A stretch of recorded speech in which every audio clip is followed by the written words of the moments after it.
আসসালামু আলাইকুম, সবাই কেমন আছেন? আশা করছি যে যেখান থেকে ভিডিওটি দেখছেন সবাই ভালো আছেন। আমি আল্লাহর রহমতে আপনাদের দোয়া এবং ভালোবাসায় ভালো আছি। চলে আসলাম নতুন আরেকটি ব্লগে। আজকের ব্লগটি শুরু করছি সকাল থেকে। সকালবেলা চলে আসলাম ছাদে। আসলে আমি কিছু গাছ লাগাবো, কিছু বলতে পুঁইশাক গাছ লাগাবো। এখানে দেখতেছেন যে ডালিম গাছ আছে, আম গাছ আছে, অ্যালোভেরা গাছ। তো এই দুইটা গাছ হলো আমি লাগাইছিলাম, এই যে আম গাছ আর হচ্ছে আনার গাছ। এগুলো হচ্ছে ফল খেয়ে বিচেই রাখছিলাম টপে। তারপর হচ্ছে এই আনার আর আম গাছগুলো হয়েছে। আর এখন হচ্ছে এটার মধ্যে আমি পুঁইশাক গাছ লাগাবো। আমার কাছে মাটি আর হচ্ছে টপ নাই, যার কারণে এটার মধ্যেই লাগাবো। পরে গাছ যদি হয় তারপরে হচ্ছে টপ আর আহ, মাটি আনবো আয়না, তারপরে হচ্ছে ওইটা অন্যটার মধ্যে লাগিয়ে দিব। তো আমার এই গাছটা দেখেন মাসাল্লাহ কত বড় হয়েছে। আর এখানে আয়শা হচ্ছে একটা আশ্চর্য জিনিস দেখছি, যেটা দেখে আর কি আমি অবাক হয়ে গেছি। আপনাদেরকেও সেটা দেখাবো যে এই ছাদটা কিন্তু অনেক বড়। ছাদে সবাই কম বেশি অনেক গাছ লাগাইছে, এক একজনের 3-4টা করেও দেখেন এমন এখানে আছে, কত টপ আছে। গাছ। আর আমার এখানে হ্যাঁ, আর শুধুমাত্র এই আমার দুইটা শুধু এই টপ, দুইটা মানে এই গাছ। যে অ্যালোভেরা গাছটা দেখতেছেন এইটা, আর হচ্ছে এই দুইটা। তো আজকে এই এসে দুইটা দেখি, গাছের দেখেন গাছরে মানুষ কি গাছ করছে হয়েছে আপনারা এই যে দেখবেন। খাটের নিচে। আমি দেখাচ্ছি আপনাদেরকে। কি বলবো, মানুষ মানুষ যে কেন এরকম আল্লাহই ভালো জানে।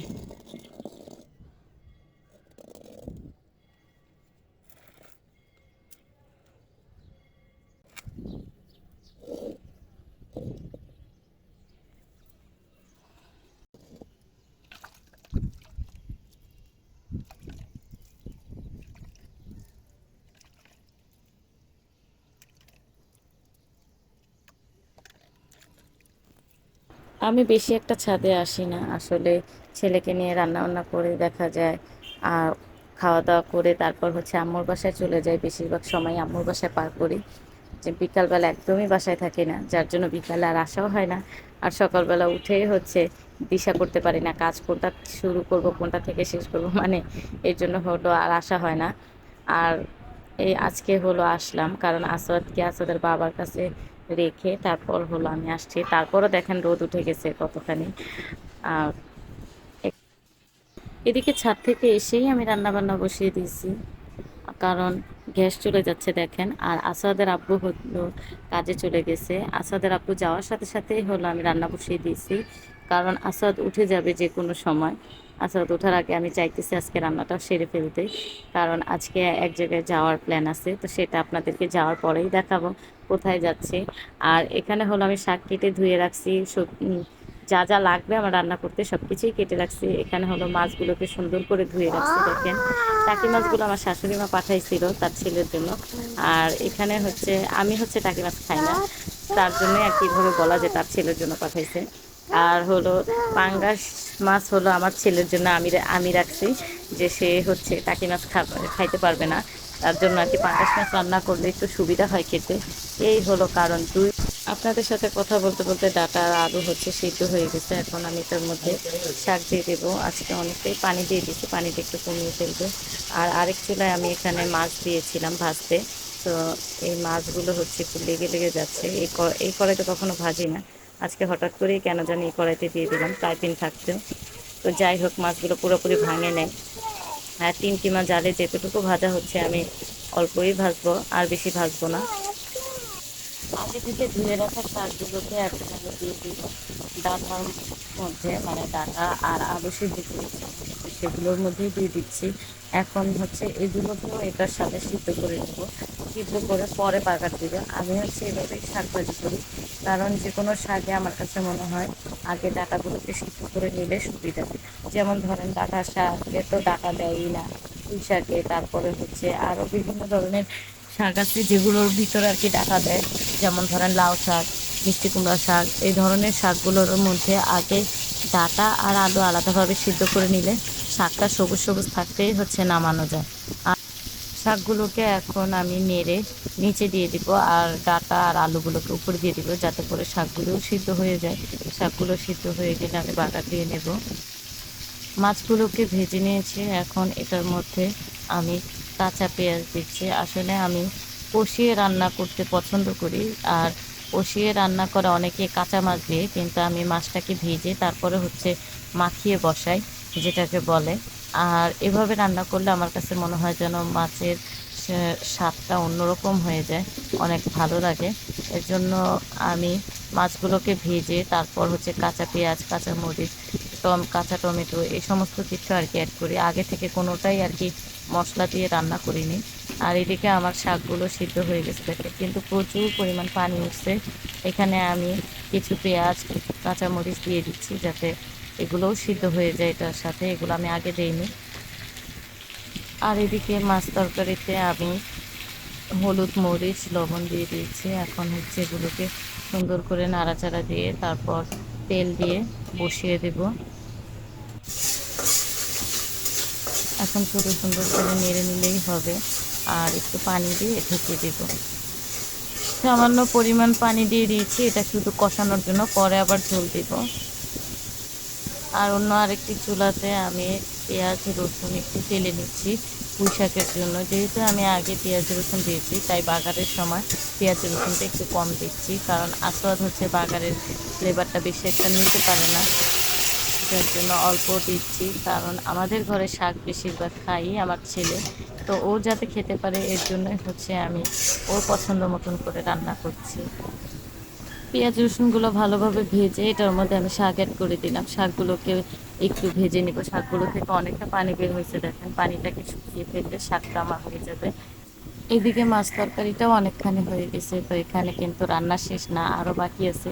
এটার মধ্যে আমি কিছু পুঁই শাক অ্যাড করবো, কারণ পুঁই শাকটা দিলে হবে কি এটা খেতে অন্যরকম একটা মজা লাগবে। আমার শাশুড়ি মা রান্না করে যে এই ধরনের মাছের সাথে কিছু শিম দিয়ে দেয় পাশে, তারপর হচ্ছে কিছু শাক দিয়ে যায়। আজকে আসাদের আপু আমার কাছে খেতে চেয়েছে এটা, যে কিছু শাক মাছের পাশে দিয়ে দিও। তো এর জন্যই হচ্ছে আমি শুধু পাশে দিয়েই রান্না করতেছি দেখেন। শাকগুলোকে কিন্তু পুরো মাছের সাথে আমি অ্যাড করব না, মাছগুলোকে এক সাইড করে নিয়েছি আর এদিকে শাকগুলোকে এক সাইডে দিয়ে ঢেকে দিয়েছি। এগুলো একটু চিনি আসলে তারপর হচ্ছে আমি এটাকে সুন্দর করে নামিয়ে নেব, একটু নেড়ে চেড়ে।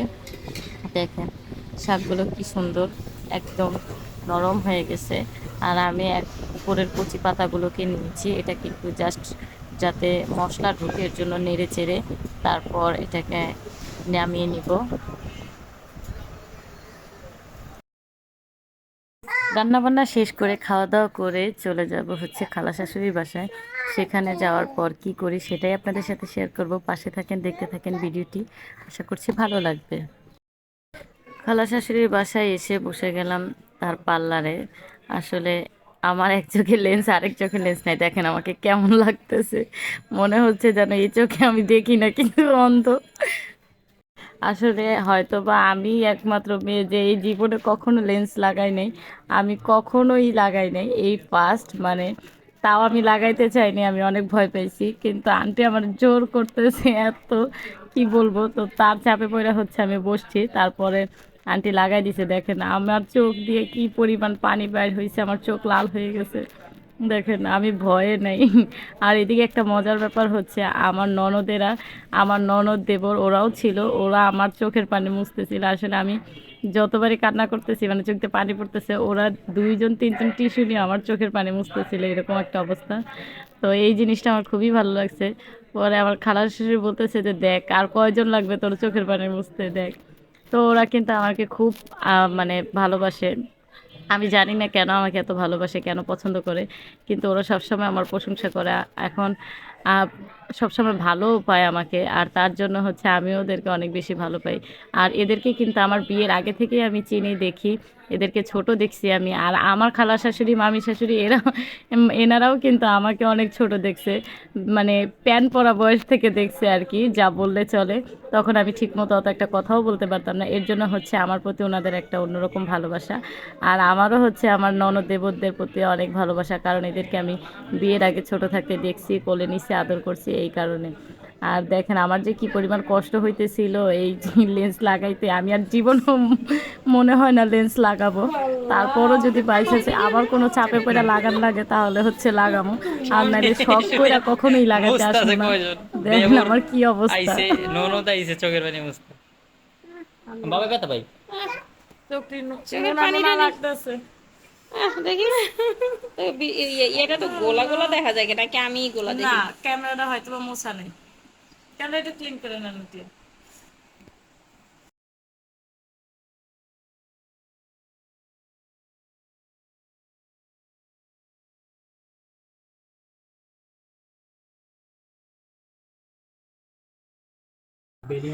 লেন্স লাগানোর পরে আন্টি বলতেছে আইলাইনার দিলে নাকি খুব সুন্দর লাগবে। এর জন্য আমি ভাবলাম যে লেন্স যেহেতু এত কষ্ট করে পড়তে পারছি তাহলে আইলাইনারটাও দিয়ে নিই। তো আইলাইনারটা দিতে বসে গেলাম আর আন্টি হচ্ছে সুন্দর করে আইলাইনার দিয়ে দিচ্ছে। আর আপনারা কিন্তু অবশ্যই জানাতে বলবেন না যে আইলাইনার আর আই লেন্সটা পরাতে আমাকে কীরকম লাগতেছে। আপনাদের কথার উপর নির্ভর করে ভাববো যে নেক্সট টাইম কি পরা যাবে কি যাবে না। তো ভবিষ্যতে এমনও হইতে পারে যে আপনাদের কথার কারণে আপনারা ভালো লাগছে এই কথা বলার কারণে লেন্স পড়তেও পারি। তো সবাই আমার জন্য দোয়া করবেন যাতে আমরা সবাই ভালো থাকি, সবসময় হ্যাপি থাকি। আর আপনাদের জন্য আমি দোয়া করি যাতে আপনারা ভালো থাকেন আর আমার ভিডিও বেশি বেশি দেখেন। আর অবশ্যই আমার ভিডিওটি যারা পুরোপুরি দেখেছেন তাদেরকে আমি ধন্যবাদ জানাই। আজকের ভিডিওটি এই পর্যন্তই। সবাই ভালো থাকবেন, সুস্থ থাকবেন। দেখা হবে নেক্সট ভিডিওতে। আল্লাহ হাফেজ।